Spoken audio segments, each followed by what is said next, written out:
اللہ کو آپ کا کون سا نیک عمل سب سے زیادہ پسندیدہ ہے؟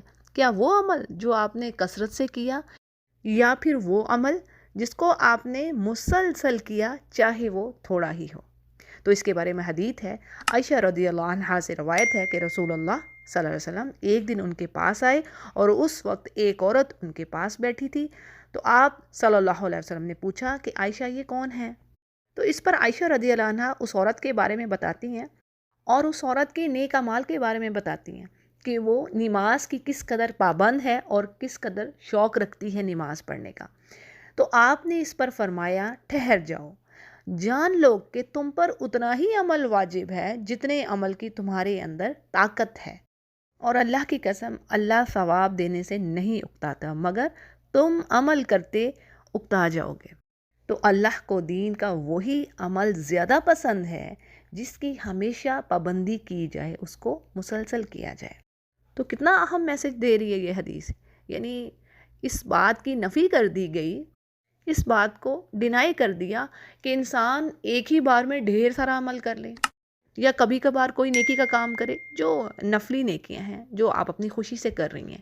تو اصل بات پتہ چل رہی ہے اس حدیث سے، یعنی اللہ کو وہ آپ کا کام پسندیدہ ہے جو چاہے آپ کثرت سے نہ کریں، یعنی بہت زیادہ نوافل نہیں پڑھے جا رہے، بہت زیادہ نیکیاں نہیں ہو رہی، اس کے برعکس آپ تھوڑا عمل کر رہی ہیں لیکن اس کو مسلسل کر رہی ہیں۔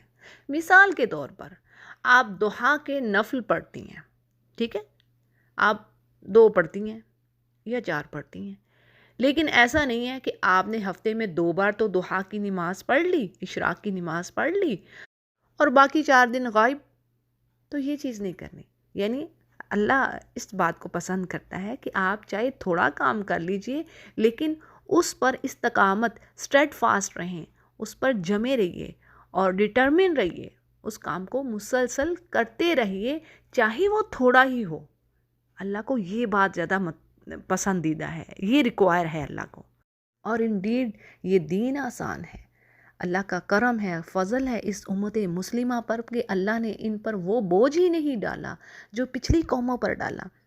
یعنی حدیث کے الفاظ کیا ہیں کہ آپ صلی اللہ علیہ وسلم نے فرمایا، بے شک یہ دین آسان ہے اور جو شخص اس دین میں سختی اختیار کرے گا تو دین اس پر غالب آ جائے گا اور اس کی سختی نہ چل سکے گی۔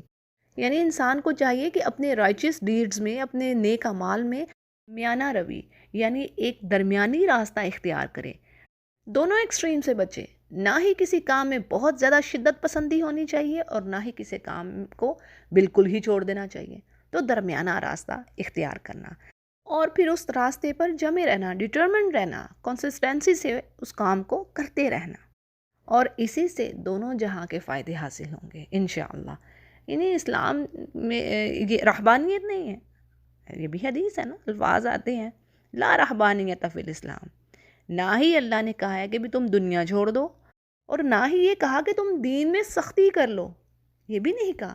دین میں بیجا سختی کرنے سے پچھلی قومیں تباہ ہوئی ہیں، اور اسی طرح بدعت سے بچنا ہے، انوویشن سے بچنا ہے۔ عمل بھی انسان کا وہی مقبول ہوگا، وہی ایکسیپٹ ہوگا جو اللہ اور اس کے رسول نے بتا دیا ہے، یعنی اللہ نے بتا دیا اور رسول نے کر کے دکھا دیا، یا رسول نے اس کی اجازت دے دی صلی اللہ علیہ وسلم۔ تو جو کام دین میں ہے ہی نہیں ہے اس کو نیکی سمجھ کے آپ کرے جا رہے ہیں، تو اس سے بڑی حماقت کیا ہے، اور اللہ اس کو ایکسیپٹ ہی نہ کرے۔ کیسے کتنے ہی لوگ ہوں گے قیامت کے روز جن کی شکلیں ان کی محنت کا حال بتا رہی ہوں گی، یعنی ایسے چہرے جو کام کر کر کے تھک چکے ہوں، تباہ ہو چکے ہوں، لیکن ان کا عمل ایکسیپٹ نہ ہوگا۔ تو اس سے بڑا خسارہ کیا؟ اللہ تعالیٰ ہمیں ان میں سے ہرگز نہ کرے یا رب۔ تو ہمیں ان میں سے کر جن پر نہ کوئی خوف ہو، نہ کوئی غم قیامت کے روز۔ تو بات یہ ہے کہ دین آسان ہے اور وہ ایمان والوں سے سختی کا مطالبہ نہیں کرتا کہ اپنے دین میں بیجا سختیاں کریں، بلکہ حدیث کے الفاظ ہیں کہ آپ صلی اللہ علیہ وسلم نے فرمایا کہ آسانی کرو، سختی نہ کرو، ان کو خوشخبری دو، گڈ نیوز دو، نفرت نہ دلاؤ، یعنی دین کی طرف لوگوں کو بلاؤ حکمت سے، پیار سے۔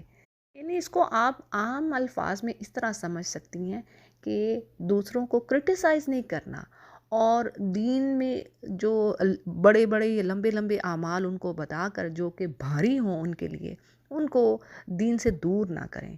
جیسے ایک سمپل بات آپ کے آگے رکھتی ہوں، قرآن کریم ہے، تو بچوں کو پیار سے پڑھائیے۔ جب آپ بچوں کو مار پٹائی کر کے پڑھا رہی ہیں تو بچے میں کیا محبت ہوگی؟ بلکہ کیا ہوگا کہ آپ نے ناسمجھی سے اس عظیم کتاب سے اس کو دور کر دیا، اس کو خوبصورت چیز سے دور کر دیا۔ تو یہ جسٹ میں نے ایک بات رکھی ہے کہ ہمیں ویز آنے چاہیے، ہمیں طریقے معلوم ہونے چاہیے کہ بچوں کو بھی کیسے ہینڈل کرنا ہے، ان کو کس طرح دین کے قریب لانا ہے، نہ کہ دین سے دور کرنا ہے۔ بچپن ہی میں جب بچوں کو آپ مار پیٹ کر کے اس کام کی طرف لائیں گی تو وہ بچہ کبھی بھی اس کام کی طرف نہیں آئے گا، اس سے وہ ہیٹ کرے گا۔ تو جب ہیٹ اس کے دل میں پڑ گئی تو پھر وہ بڑا ہو کر کیا کرے گا؟ تو اللہ سے دعا کرنی ہے کہ یا رب تو ہمیں اسٹرینتھ دے، توفیق دے، ہمیں وہ سینس دے، وہ عقل دے جس سے ہم دوسروں کو، نہ صرف بچوں کو، اپنے پیاروں کو اس کے دین کے قریب لائیں انشاءاللہ۔ وآخر دعوانا ان الحمد للہ رب العالمین۔